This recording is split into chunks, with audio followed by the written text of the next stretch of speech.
O sistema albônico um pouco menos rigoroso do que o anterior. Aqui já se permitiu o trabalho, né? E aqui também já se começa a pensar na possibilidade de uma progressão, uma mudança de um estágio disciplinar para outro. Mas é o progressista, né? Que realmente, o sistema progressivo, que realmente ele vai trazer essa ideia da progressão de regime com mais clareza, por conta, como eu disse antes, da necessidade de se reduzir, não era para facilitar a vida do bandido, mas para se reduzir os efeitos nocivos do encarceramento do indivíduo e facilitar uma readaptação à sociedade.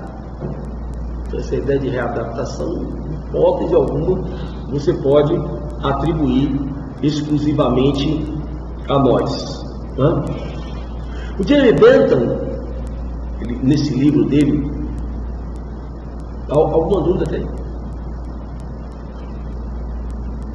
Alguma dúvida? Vamos lá. Nesse livro dele, Princípios da Moral e da Legislação, né, ele vai trazer exatamente essa ideia utilitarista de Beccaria, digamos assim, uma melhor elaboração. E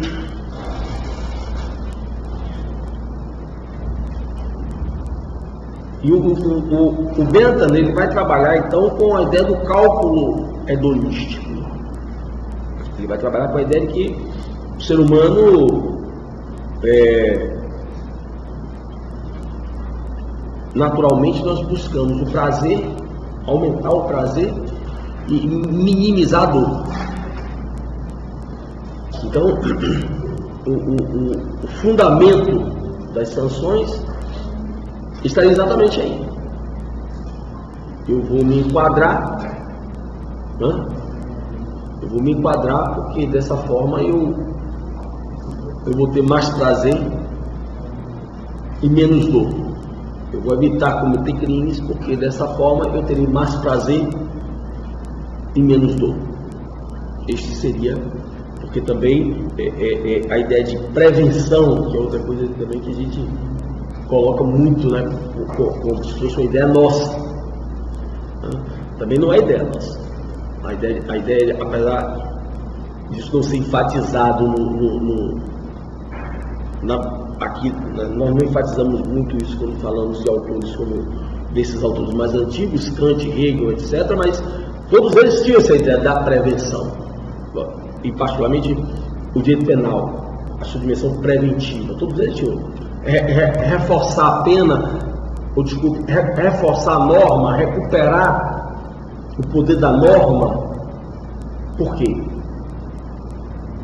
Recuperar o poder da norma exatamente pelo seu aspecto preventivo. O que é uma cominação da pena? É uma ameaça de punição.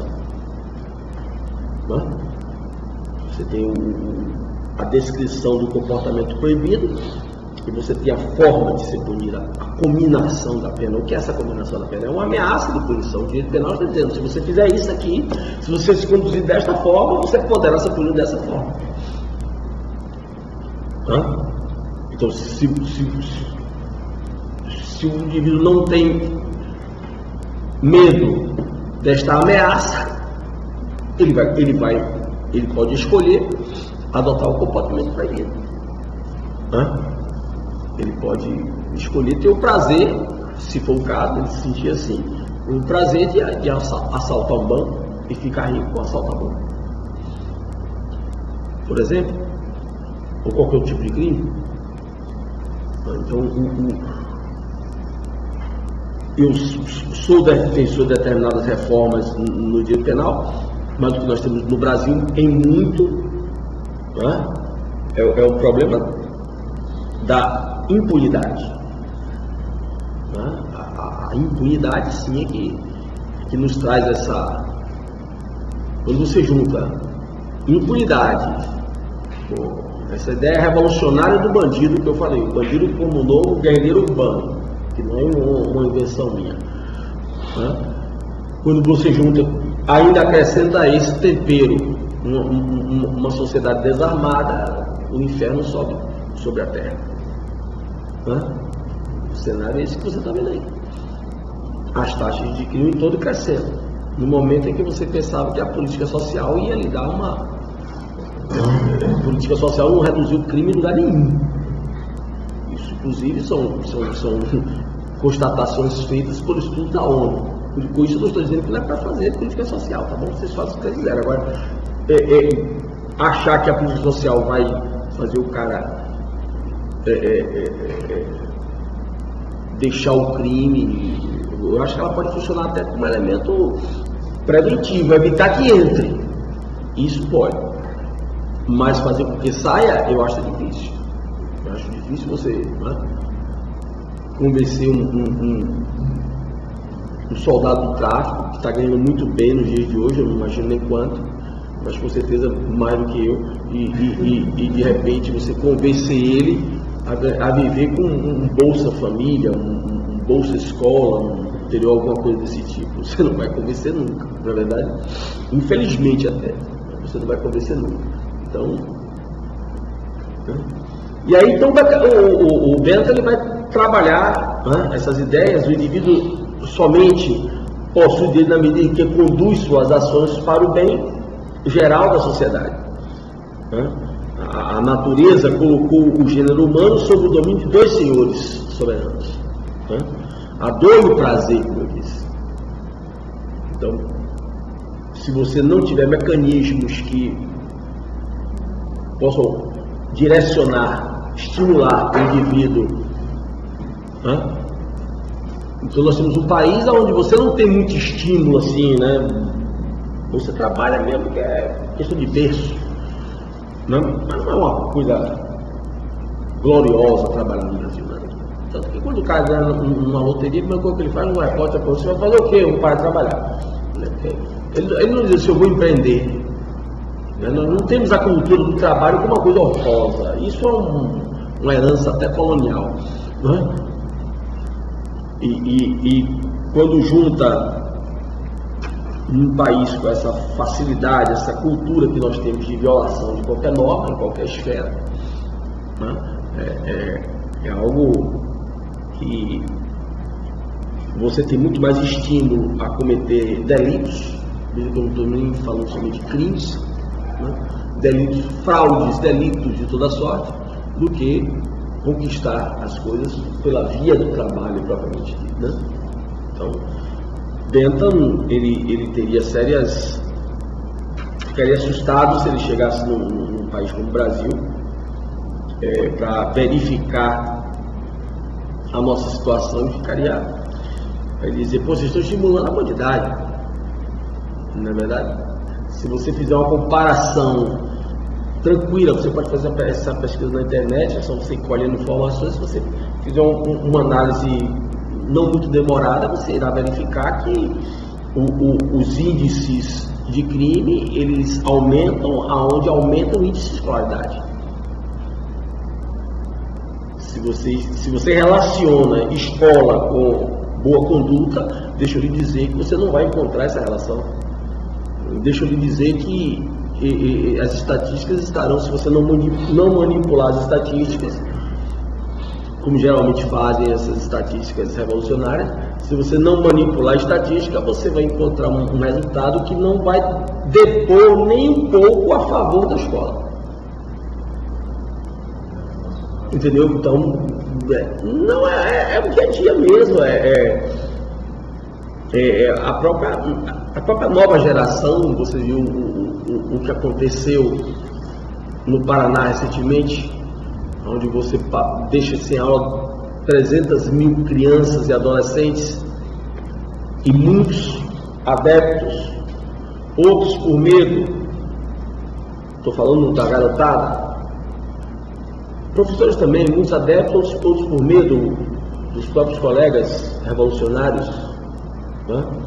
Então, quer dizer, você está passando que mensagem para essa geração? Foi noticiado, foi mostrado em televisão, membros, representantes do Conselho Tutelar impedindo os pais de terem acesso à escola onde as crianças estavam confinadas. A verdade é essa. Quer dizer, inverteu então, quer dizer, os pais, o Conselho Tutelar, ao invés de preservar a relação familiar, ele está ajudando a revolução.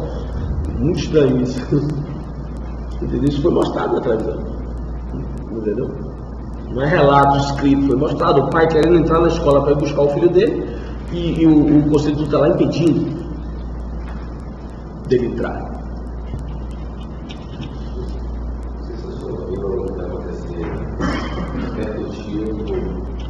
Todos os canais, onde a operação está em prática. Os preços,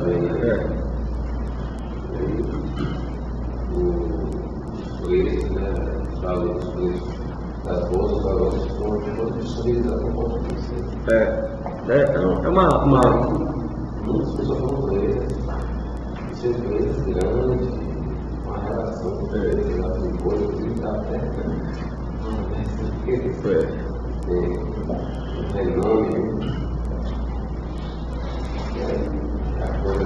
Tudo aqui você tem que tomar cuidado, né? Eu tenho muito medo, inclusive, desse negócio de clone, de clonar. Uma hora dessa, assim, se você deve vigorar aí, avançar, o pessoal começar a clonar a gente aqui no Brasil, com certeza vão falsificar a gente. Com certeza, vai aparecer alguém pirateado, entendeu? Que incrível. Um negócio.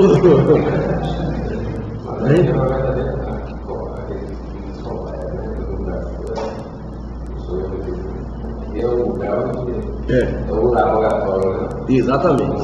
Um laboratório de gente. Como ele fala, né? A regulação do comportamento humano deve ser feita por quem ou por quê? Sempre pelo princípio da utilidade, sempre pelo princípio da finalidade, né? Então, e o Bentham, o Foucault trabalha muito isso, né? O Foucault acha isso um absurdo, né? É um modelo chamado modelo panóptico. É Bentham que inventa o modelo panóptico. Se você prestar atenção no Vigiar e Punir, existem algumas imagens no início do livro, né? Algumas plantas arquitetônicas, né? do que é o modelo panóptico, né? Bentham mostrou que a disciplina poderia ser exercida já a começar pela própria arquitetura. E Foucault, como o sonho dele era criar uma sociedade anárquica, Foucault achava isso um absurdo, né? Então você disciplinar e já começar pela própria arquitetura. É por isso que hoje os pedagogos revolucionários, eles pegam esses dois bloquinhos que estão aqui, né?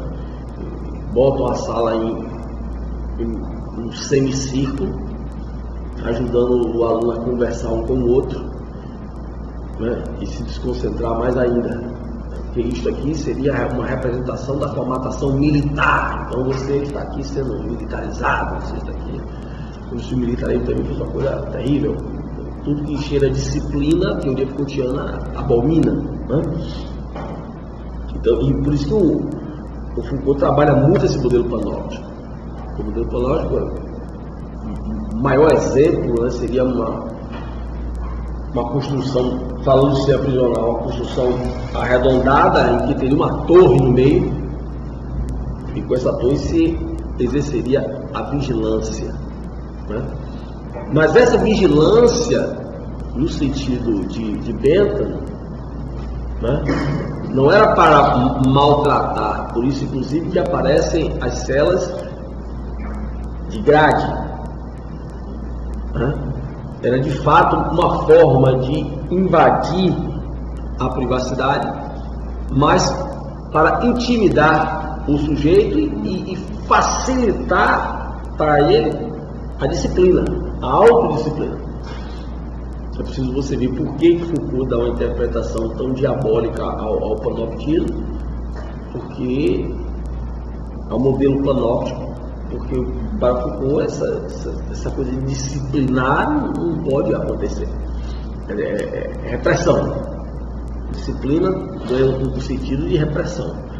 Então você sabe agora que quem inventou o modelo panóptico foi o Jeremy Bentham, e o Foucault se refere a ele muito no Vigiar e Punir. O porquê do modelo panóptico? Pan-óptico, um olhar, uma vigilância, né? Genérica, né? E ele tem um livro, né? O Panoptismo. O Jeremy Bentham escreve um livro, você pode conseguir se você mandar buscar, né? Em algumas livrarias. Alguma dúvida tem?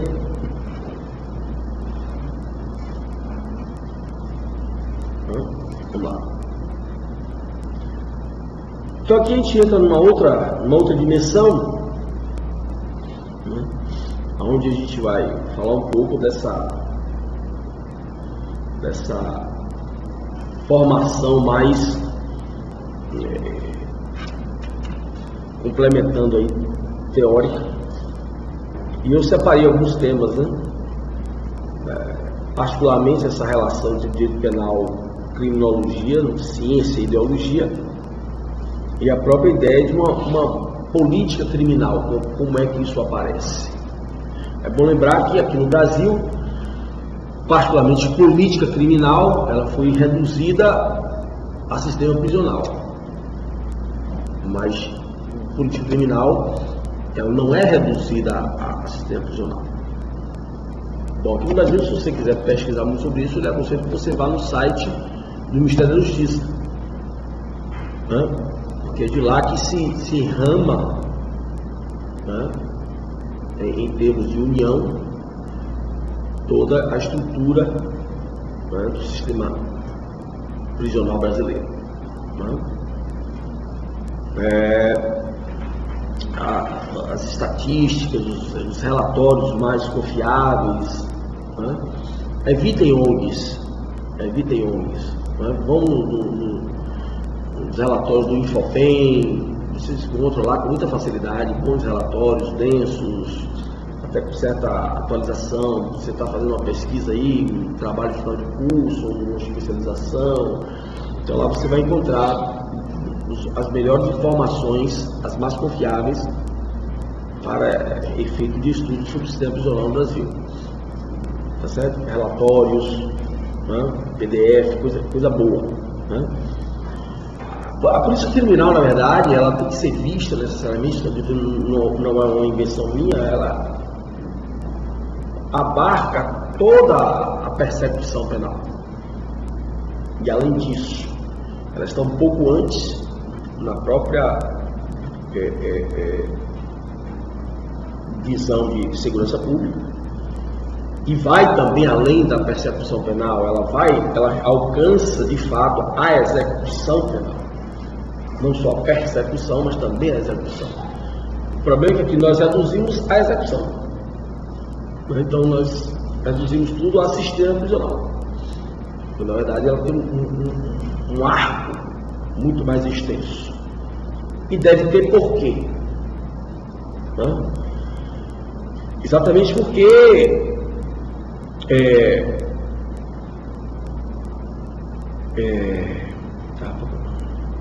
ela deve ter exatamente porque a política criminal, isso hoje é muito discutido dentro do direito alemão, é por isso que às vezes demora de entender certas doutrinas que chegam aqui. Nós criamos uma paixão pelo direito alemão, que eu acho que é pertinente, que ele é realmente admirável. Mesmo as teorias que eu discordo, eu leio com admiração, né? Mas a gente tem uma certa dificuldade, demora para entender aqui no Brasil as teorias dos caras, né? O que falavam aqui no início sobre o direito penal do inimigo era algo assim triste de se ver. Demorou até que os caras compreenderam mais ou menos o que o Jacob estava falando, né? Que não era para judiar de ninguém, era uma outra questão, né? Porque lá eles estão pensando muito, se aqui a gente fala, o direito tem que dar respostas, o direito muda, o direito tem que dar respostas, não, o direito muda porque o sujeito quer se drogar e o direito tem que dizer: se droga, meu filho, né? Senão ele é preconceituoso. Aqui a gente fica com essas baboseiras revolucionárias.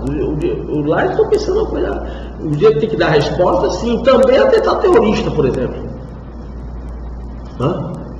Quando eu dou instruções em academia de polícia, quando eu curso só sobre terrorismo, eu mostro claramente, eu mostro fotos.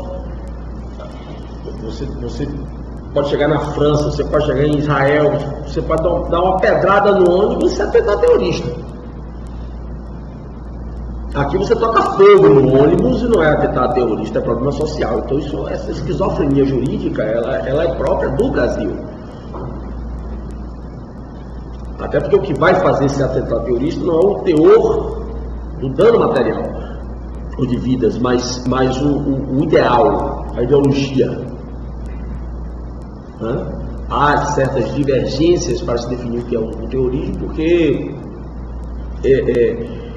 existe um terrorismo de origem revolucionária e o terrorismo de Estado, como é chamado. E o terrorismo de Estado começa com a Revolução Francesa. O terrorismo revolucionário começa com os anarquistas do século XIX, né?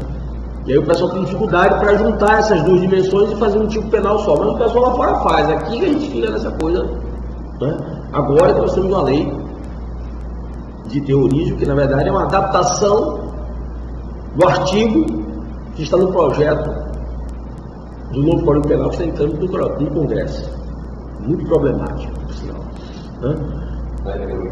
Então o que acontece a política criminal, ela visa isso, ela visa dar um perfil ao direito penal, né? No sentido de é para fazer o quê?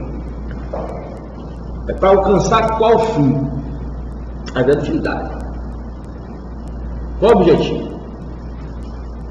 Né?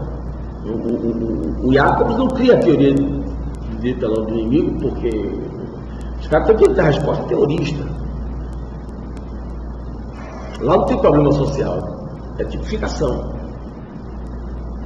Entendeu? Então, por isso que às vezes a gente demora de entender quando determinadas teorias aqui, e às vezes usa determinados conceitos, né, até de forma um tanto, digamos assim, equivocada, né? E aí eu separei aqui duas dimensões, né, duas consequências do iluminismo: Beccaria, Carrara e Bentham, que, como eu costumo sempre dizer, né, a gente separa muito a escola clássica e a escola positiva. Essa separação excessiva que nós fazemos aqui, ela não é muito adequada. Por quê? Porque existem diferenças da escola clássica para a escola positiva, mas nós não podemos esquecer que a origem das duas é a razão iluminista. Então as duas têm a essência a mesma origem. A questão é que o contexto em que a escola clássica vai aparecer, Beccaria, um dos grandes representantes, depois um dos herdeiros dele, o italiano Carrara, o Francesco Carrara. Então, há ainda a ideia, por exemplo, do crime, tal como Kant apregou, o crime como uma mera violação da norma. O crime como uma situação apenas meramente jurídica. Mas esta mesma razão, tá, que está aí em Beccaria, que está aí em Kant, que faz parte do pensamento iluminista, é ela mesma que vai dar origem também ao pensamento científico.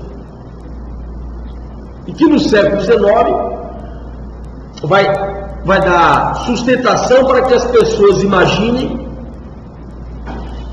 que é possível encontrar uma lógica, uma base, uma explicação científica para o crime.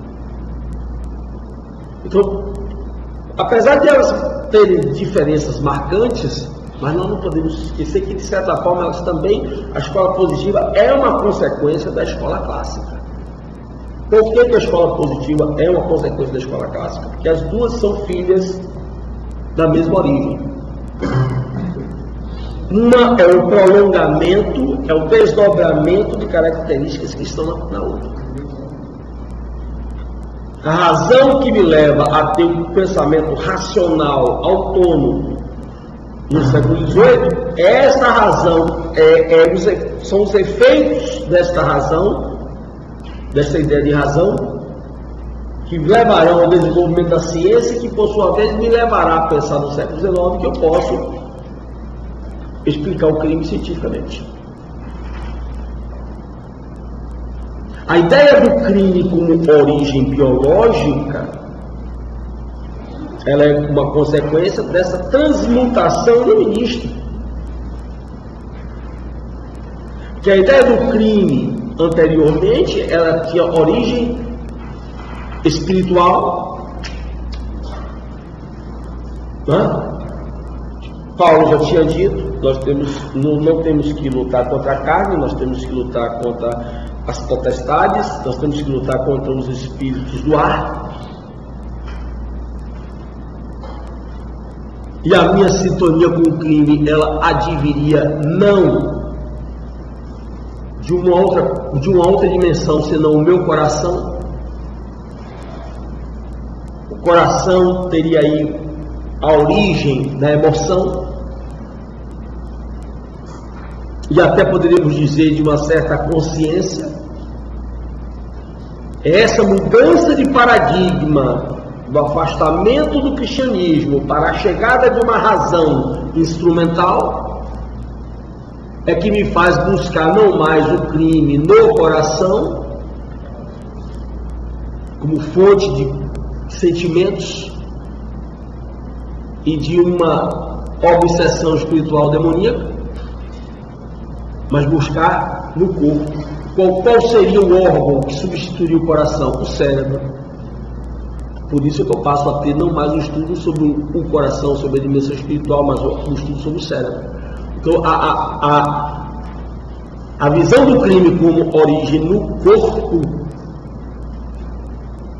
ela não visa simplesmente discriminar as pessoas, até porque essa ideia do corpo, e posteriormente associada à raça, ela é trazida pela antropologia. A antropologia, ela não aparece para dizer que o índio é bonitinho. Isso é uma versão nossa. A antropologia, ela aparece no século XIX para substituir a catequese. Eu não vou mais salvar o primitivo. Eu vou levar a civilização para o primitivo. O mundo acadêmico, o saber acadêmico substitui a igreja. Só que com uma outra roupagem, embasado numa ideia evolucionista, as pessoas aceitaram e não perceberam. A antropologia nasce para comprovar a superioridade, não simplesmente racial, mas fundamentalmente civilizatória. Aquele cara é o primitivo, aquele que vem primeiro, é selvagem, aquele que vive na selva. Nós somos civilizados, então nós temos o dever ético de levar para ele o melhor, a civilização. Tirá-lo daquele estágio primeiro, tirá-lo da selva e trazê-lo para o melhor, a civilização. Então a antropologia, ela aparece para justificar o imperialismo econômico.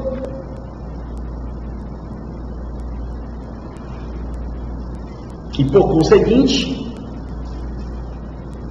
vai aparecer um forte número de autores, em que o Lombroso ele é apenas um dos mais destacados e muito mal lido no Brasil, né?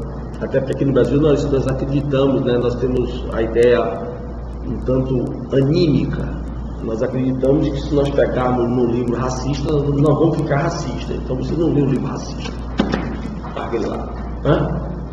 Se a gente lê o livro racista, a gente vai ficar racista. Então essa é uma ideia animista, né?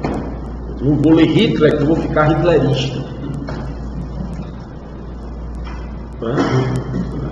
Os sistemas políticos hoje, inclusive o Brasil, está imitando diversas coisas do nazifascismo que as pessoas não conseguem enxergar porque não leram a origem doutrinária, né? Simplesmente isso.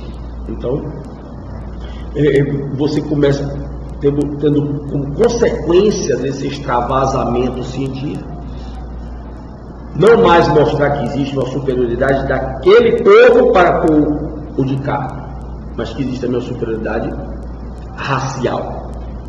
E digo-se de passagem que essa questão racial ela se estende não só entre os possíveis